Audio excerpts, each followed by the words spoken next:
Luar biasa, Erick Thohir ambil langkah begini usai laga Indonesia U17 kontra Australia U17. Hasil pertandingan timnas Indonesia U17 kontra Australia U17. Pernyataan konyol pelatih Australia usai laga kontra timnas Indonesia U17. Emiliano Jonathan segera menjalani proses naturalisasi, serta beberapa berita timnas Indonesia hari ini. Selengkapnya hanya di Kickoff Football.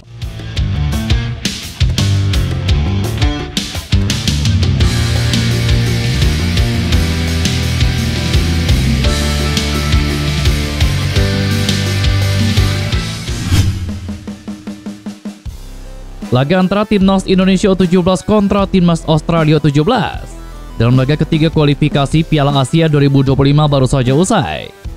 Dalam laga yang berjalan di Abdullah Al Khalifa Al Sabah Stadium, Kuwait City itu, kedua negara tampil all-out demi meraih poin sempurna di laga ketiga grup G kualifikasi Piala Asia 2025.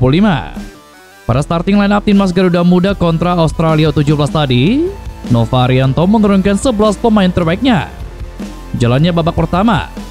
Sejak awal pertandingan, skuad Garuda Muda Indonesia bermain lebih bertahan ketimbang Australia U17. Terbukti skuad asuhan Nova Arianto sempat mendapatkan ancaman-ancaman berbahaya di 10 menit awal pertandingan. Namun skuad Indonesia U17 juga beberapa kali berhasil merepotkan lini belakang Australia dengan serangan balik cepat. Namun sayang penyelesaian akhir goli yang beberapa kali masih bisa ditepis kiper Australia, yakni Jay Ajanovic. Tidak jarang beberapa tembakan skuad Garuda Muda pun masih kurang klinis, yang menyebabkan gol tidak kunjung hadir sampai menit ke-30 pertandingan. Beberapa kali lini depan skuad Garuda juga terperangkap offside. Padahal skema yang dibangun pemain muda Indonesia bisa saja membahayakan gawang Australia U17. Skuad Australia pun beberapa kali membahayakan gawang timnas Indonesia. Namun penyelamatan gemilang Dava membuat jala gawang skuad Garuda Muda masih aman. Di babak pertama ini kedua tim pada akhirnya gagal mencetak sebiji gol pun, sehingga membuat kedua kubu harus puas bermain imbang 0-0. Hasil pertandingan bisa kalian lihat di thumbnail dan juga di deskripsi dalam video ini. Pelatih timnas Indonesia U17 Nova Arianto memang menyiapkan berbagai cara agar anak asuhannya bisa memenangkan laga tadi melawan Australia dalam pertandingan kualifikasi Piala Asia U17 2025. Nova menjelaskan ada beberapa strategi yang disiapkannya untuk mengalahkan Australia.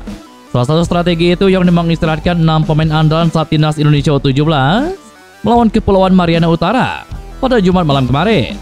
Adapun dalam laga melawan Kepulauan Mariana Utara, Nova Arianto hanya menurunkan 5 pemain yang juga bermain dalam laga kontra Kuwait, yakni Kapten Iputu Apriawan, gelandang Muhammad Zahabi Goli, dan Evandra Florasta, bek Daniel Alfredo, serta kiper Dava Al-Ghasemi. Nova pun menegaskan bahwa dirinya memang menargetkan timnas Indonesia U17 bisa menang melawan Australia. Diketahui sebelum pertandingan tadi, timnas Indonesia U17 menempati peringkat kedua klasemen sementara grup G kualifikasi Piala Asia U17 2025 dengan raihan 6 poin. Sementara Australia menempati posisi pertama klasemen dengan poin yang sama. Australia hanya unggul selisih gol dari Indonesia. Emiliano Jonathan kembali mengutarakan ketertarikannya membela timnas Indonesia. Winger VTC itu mengaku sampai berdiskusi dengan keluarganya terkait hal tersebut. Bagi Jonathan, peluang membela timnas Indonesia merupakan kesempatan yang menarik. Adapun ia memang dikabarkan memiliki darah Indonesia dari sang nenek, pihak dari ayahnya yang berasal dari kota Depok, Jawa Barat. Saya sedang membicarakan minat membela timnas Indonesia dengan keluarga saya. Keluarga juga harus mendukungnya. Sepak bola di sana sangat hidup, dan saya tentu melihatnya sebagai peluang yang luar biasa. Luar biasa PSSI tertarik kepada saya. Saya pikir saya akan membuat pilihan di akhir musim ini, kata Jonathan. PSSI belum memberikan sinyal berhenti melakukan naturalisasi guna memperkuat timnas Indonesia. Emiliano Jonathan bisa menjadi opsi untuk memperkuat lini serang skuad Garuda. Ketum PSSI Erick Thohir menegaskan kepada Sintayong agar fokus mencapai target minimal 4 besar di putaran ketiga kualifikasi Piala Dunia.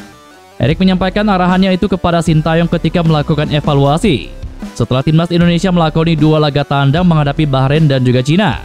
Sintayong pun ditekankan meramu taktik jitu demi hasil maksimal melawan Jepang dan Arab Saudi pada bulan November mendatang. Erick Thohir juga menginginkan Sintayong untuk mempertahankan taktik timnas Indonesia yang lebih matang.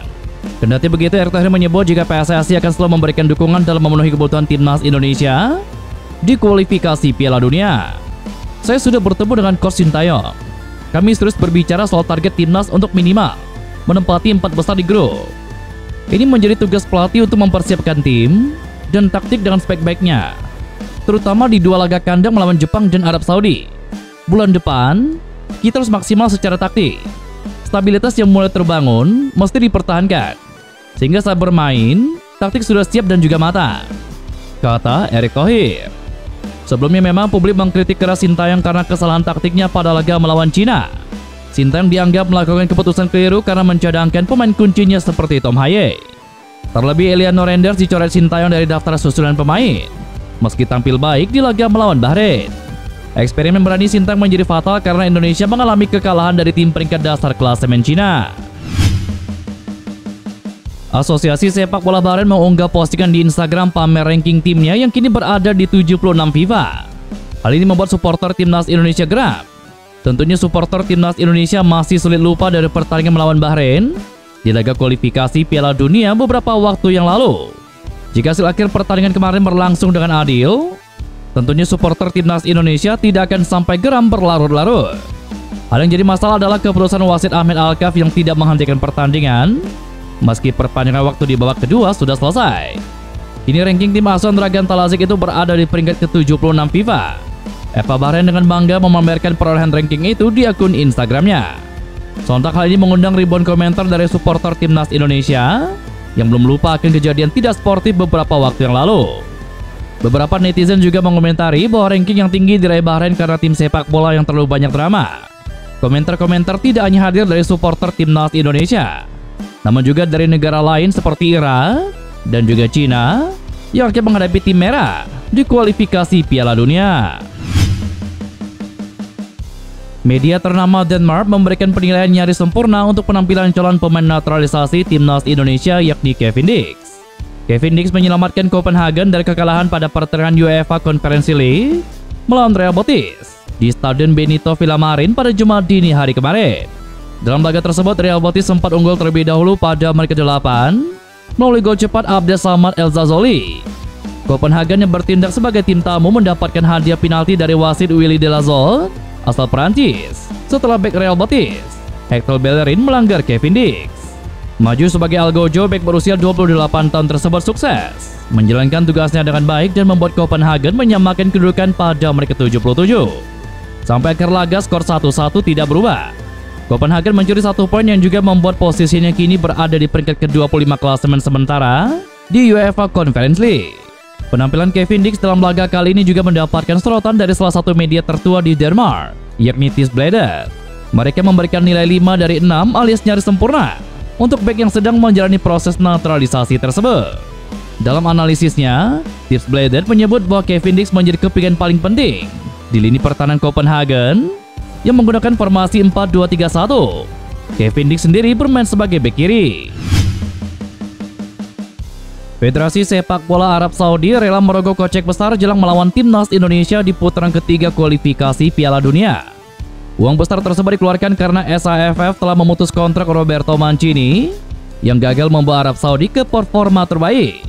Roberto Mancini ditunjuk menjadi pelatih Arab Saudi pada tanggal 30 Juni 2023 lalu. Ia dikontrak selama 4 tahun. Akan tetapi di tengah jalan kontraknya diputus. Pasalnya pelatih berusia 59 tahun tersebut gagal membawa Arab Saudi tampil api. Di putaran ketiga kualifikasi Piala Dunia, Arab Saudi meraih hasil buruk. Skuad berjulukan The Green Falcon tersebut cuma meraih 1 kemenangan.